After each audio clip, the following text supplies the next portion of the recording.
right, everybody. Thank you for joining me for another episode of Amir's Anecdotes. Today I have with me Matthew. Matt, where are you coming in from? I'm coming in from Tampa, Florida, at my Wow. office right now.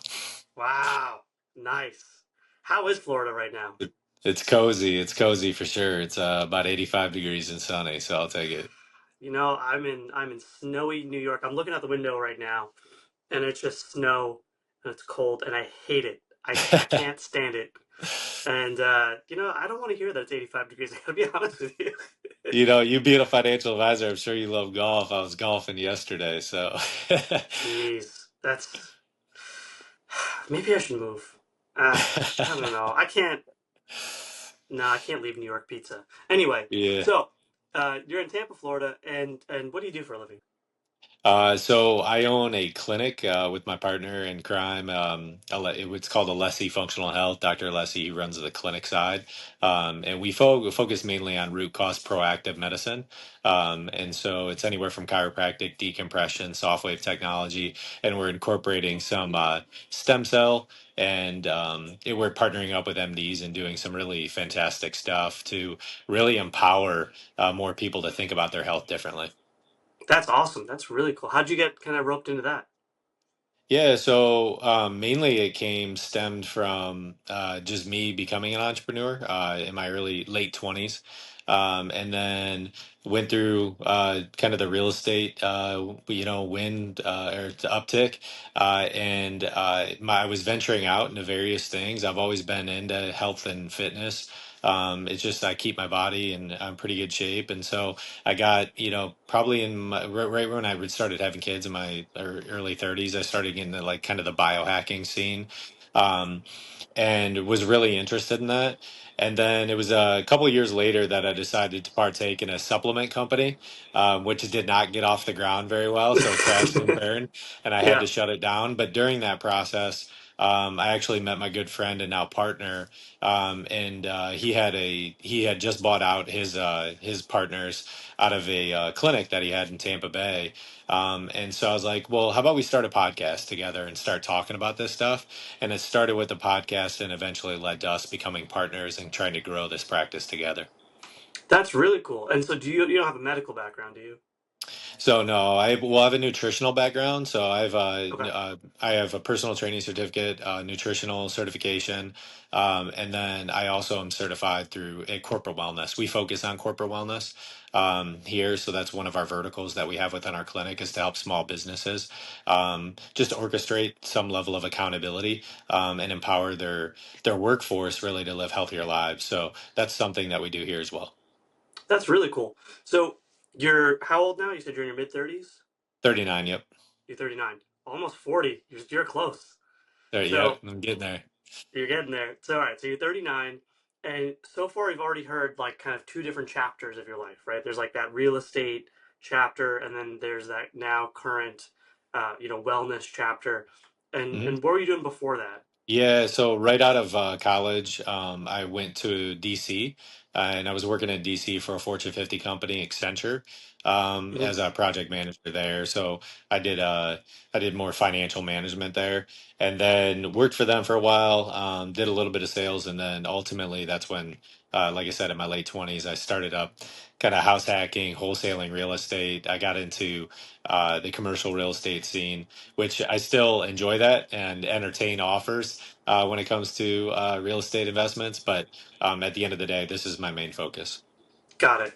Got it. Wow. I would consider that almost like three distinct phases of life, right? Hmm. So you're doing that project management type work, then you're going into that real estate, and now you're kind of focusing on nutrition. And really that first arc, maybe you could consider college, right? But Yeah.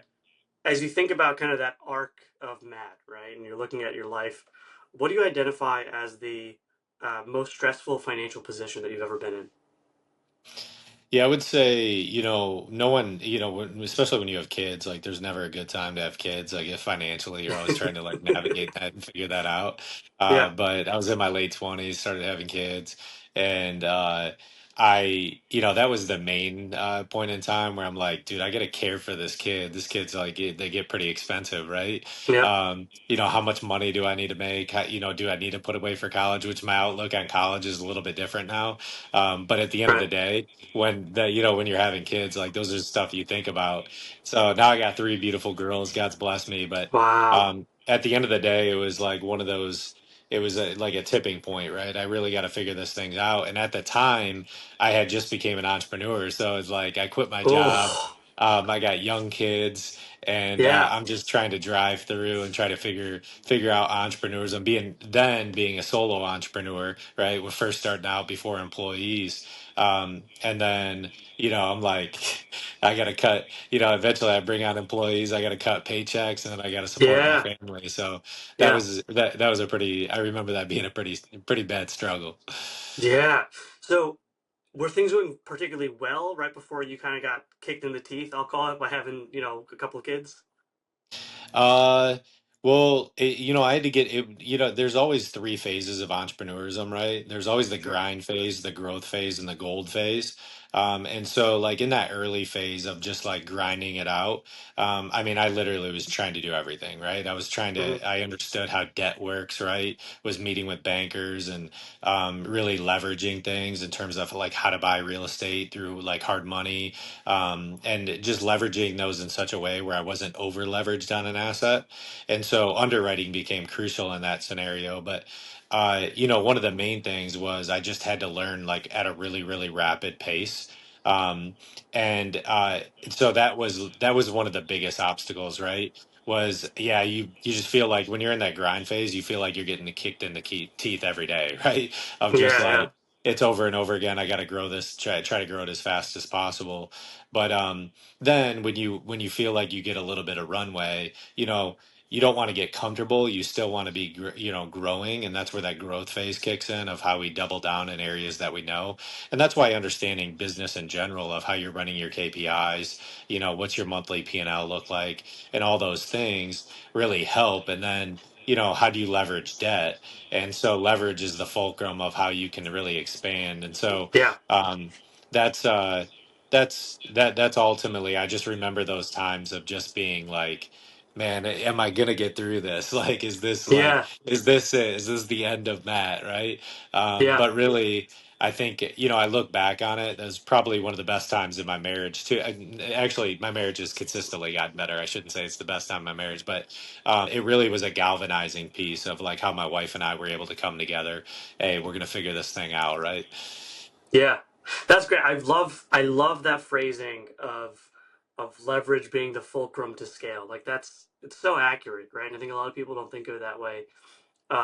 And there's a huge distinction for those of you listening between leveraging debt to grow assets and then having credit card debt because you bought too much in terms of like, Taylor Swift tickets, right? Like, don't do that, right? Yeah. But you're using leverage to grow assets. Like that can be an intelligent and calculated move. Um, but now I want to dial in on that level of stress, right? And like I know it's not good and it's uncomfortable to think about like stressful Hmm. periods of time in your life, but I want you to do it with me for a little bit.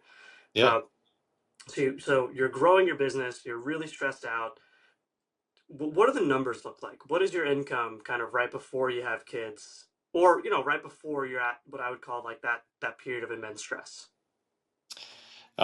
Well, zero. I wasn't paying myself, so like that was tough. Jeez. My wife has always worked, so that definitely did help in the equation, as my wife was working. And then one of the big things was like everything was reinvested back into the business. So it was extremely, extremely difficult because, like I told you, I started up a nutritional company.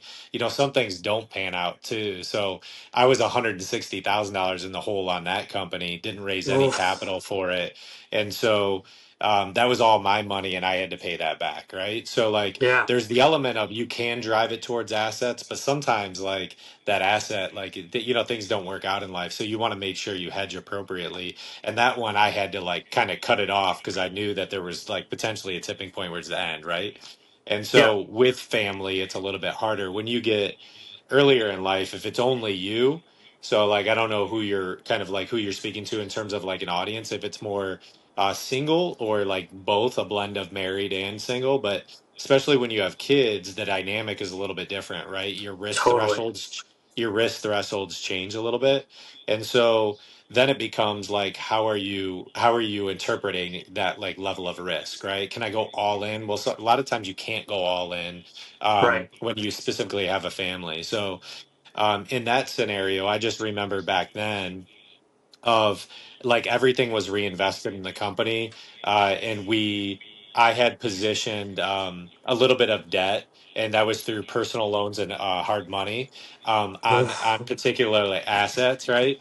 So those ones I did get very, very risky on, right? So when I was getting into houses, right, personal loan, debt, credit cards, but it was baked into kind of like the underwriting piece too. I Sure. knew I was going to get, it was an asset that was going to appreciate. But then COVID hit. So, Oh, so like man. I was in a housing market too when there was like, I had some real estate and COVID hit and everything like basically tanked. Right. And so I got rid of a few assets at the low point of the market, which like, Tony Robbins talked about this a lot, Yeah. right? Do not sell when there's like blood in the street, right? That's when you Yeah. buy more. And Yep. so I unfortunately like wasn't at that stage, and I sold a few assets. We definitely held on to some, but I did push through. So the good thing was in real estate, if you underwrite well enough and you appreciate a value, then you still have equitable value, right? So even Right. though I lost out on some equitable value by not holding on to it, there still was equity into it. And that's really the power of really like kind of knowing the numbers and underwriting. And so with that, sold off a few, definitely cashed out. Um, and then that scenario, I use those funds to reinvest back into the business, to do more of a like day trading real estate, essentially, where Sure. the wholesaling piece came in. And so I was wholesaling that real estate where I didn't really have to hold the bag on anything. So it was more of a marketing company. And that worked a little bit better for me in a time where we're kind of like going through COVID. It's a little bit harder to Yeah. underwrite deals. So then I started paying myself a very nominal amount. I think I paid like myself like 50 grand or something like that. Right. And then every 6 months, like I would take larger distributions when we hit like bigger deals, right? Right. Um, the thing about the thing about like real estate is that there might be ebbs and flows month to month in terms of like Right. closing ratios. So distributions were a little bit easier to take so I can keep more cash balance in the business. And so that's how I paid myself for a period of time, and I kept a lot of money reinvesting back in the business to build that up. So but I remember, I mean, you got to live, Yeah. live below Yeah. your means is really what it comes down Yeah. to. So when you're zeroing in on like that period of immense stress of like when your first daughter is being born, so your income is zero, and then what does your balance sheet look like at that time? My balance sheet at that time, I'm trying to think. I owned So if you take in some of the portions of real estate, what we did, which was like extremely important, I owned some stock. I Hmm. probably had a couple 100,000 if I had to guess, Sure. in net liquidity at that time, just for, through stocks, through IRAs and whatever it was. But we did something very strategic kind of like early on was in Tampa, they have these things called like mother-in-law suites. Yep. And so we live in an urban core and we put that on Airbnb. So Oh, smart. that was basically paying our mortgage um, Wow. on that house. So like we had a house, but then there was a mother-in-law suite in to the rear, and that Airbnb was paying that mortgage for that house. And Wow. so that helped out, right? Because that's just single-handedly, but beyond cars and various other things, like that might be your biggest expense is your mortgage. So um, that was probably, at that time, my balance sheet wasn't, very robust, nor was like the money extremely accessible. So it was a lot of like through educational learning and then being able to leverage.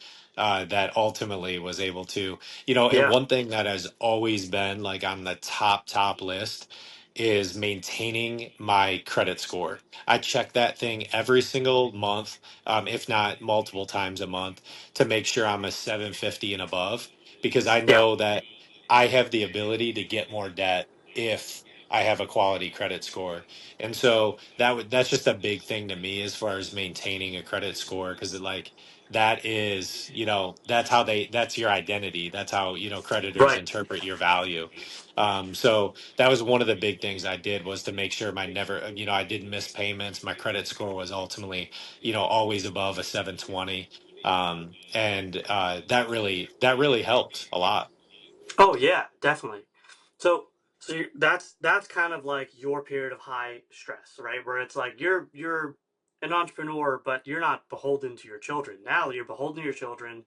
Your income is choppy. Balance sheet is tight. It's a couple hundred grand, and it sounds like you were able to kind of power through that period of time with really education and a little bit of wisdom. And it sounds like a little bit of luck because you're in that Tampa area where you have that mother-in-law suite to, Yep. to leverage some cash flow. And then empowering through that over the past, however many years, I guess 5-ish years, uh, where are you now today? What does that balance sheet look like today after you've powered through that period of immense stress? Yeah, so today, and like I said, this is only, I closed up that nutritional company for about 5 months ago. Okay. So that was a big impact, and we lost out on a real estate and development deal. So Oof. that was pretty big. I had an apartment project that I was working on that we lost out on. So there is risk involved throughout this entire process, even for me. But now today, one of the big things is I'm an investor in a company. So that was the Mhm. next thing I did. Is there an asset that I can help build, right?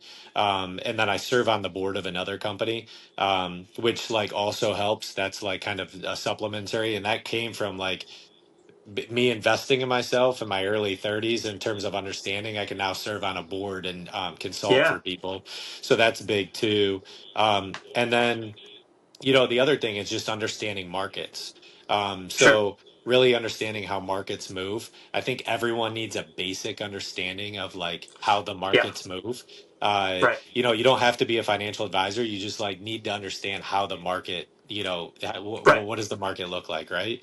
And to, properly balance things out. So, today I'm invested in kind of like different sectors. I have a business that I'm invested in. I have a couple other companies that I consult and I'm invested in. And then, predominantly I'm invested, I guess I'll say it. I like the crypto space right now. So, Sure. crypto is one of those things that I think is kind of going to the blockchain is, I think, something that's extremely important in today's society. So that's kind of like where the portfolio of investments are right now, in terms of like my outlook.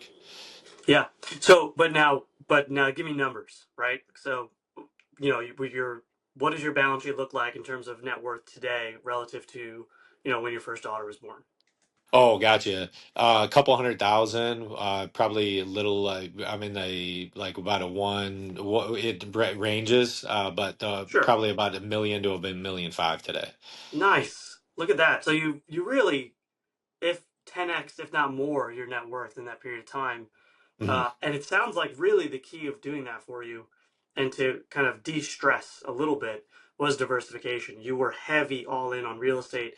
Now you've diversified a little bit into the health space, into the crypto space, into some wholesaling, into some corporate deals. And it sounds like that was really kind of what brought you from that most stressful position a couple years ago to where you are today. Yeah, absolutely. Yeah. And I'm not saying that like you know, doesn't still weigh heavy. We're in Sure. very much of a growth phase in a couple of the businesses, specifically like this one. We're in very much of a growth phase and accelerator. Um, but we're gaining a lot of steam. So there's a lot of investment that I have actually into this, Yeah. in growing this. But it's, you know, the one big thing, and I actually have resonated with this routinely lately, is like kind of taking my mind back to that Yeah. really, really hard grind phase in terms of like how I was thinking and why I wanted to get up every morning and grow as much as possible. Yeah. And I think that level of curiosity is really important. And to be honest, I got to get back to Yeah. that curiosity phase and really pushing Yeah. that forward. That's great. So yeah, I mean, look, I think if anyone else is listening to this that's having kind of like a similar level of stress, or they're in that grind phase, they just had a kid, um, the way out for pretty much every guest I've had on the show has been through. Uh, but also it's taking that deep breath, looking at the big picture, and some of the wisdom I think that you had was in diversifying instead of going all in on one thing. I think for any parent that's too much risk, you know, and it sounds like you kind of intuited that at the time. The other thing that I would have told you if we had met back then would be when you're in an industry of entrepreneurship that involves significant leverage where you're worried about your credit score all the time. One of the best things that you can do, in my opinion, is leveraging 401ks because those are ERISA protected. So those are creditor protected assets. So, credit score aside and leverage aside, if totally you are becoming destitute, you're getting judgments against you, or you're thinking about declaring bankruptcy or something like that, right? At least your 401k is insulated as a creditor protected asset that can't be then, taken in a judgment. I got it. I did not know that. Yeah, that's a good word. I actually didn't know that because I'll be honest with you. Um, there was a thought that went through my head. Do you pay the 160,000 or do you just kind of let that company go bankrupt? And I was like, you know what? I chose to start that company. Yeah, It didn't pan out. But I felt like, I owed the creditors that money yeah, because of the fact that I borrowed it, right? I made the risk absolutely. on that. And so I'm not going to lie to you. It went through my head. Do I just go bankrupt on that company? Or do I kind of say, hey, no, we're going to close it, but I'm going to pay back all my creditors? And it was something I chose to do. I definitely prayed hard about it because I was Yeah, like, man, 160 grand lighter is not something I want to be right now. But yeah. I think it's ultimately going to serve me the best and the best decision. But that's good word in terms of like, yeah, the protection of that because uh, yeah, things do need to be protected because when you're an entrepreneur, things can happen.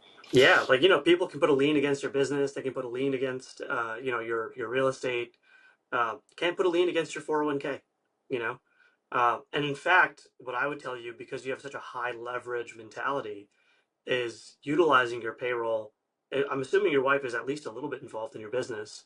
And so No, have her be, oh, really? So I would say involve her in the yeah, business, get her on payroll, and then have her load up her 401k, have you load up your 401k. And as far as you can have your kids involved in the business, they can also have retirement plans. And yeah, you've now created a section of your family's wealth that's in what I call the proverbial fireproof safe and that's still good. invested, you know? Yeah, yeah, yeah. What are your thoughts on IRAs?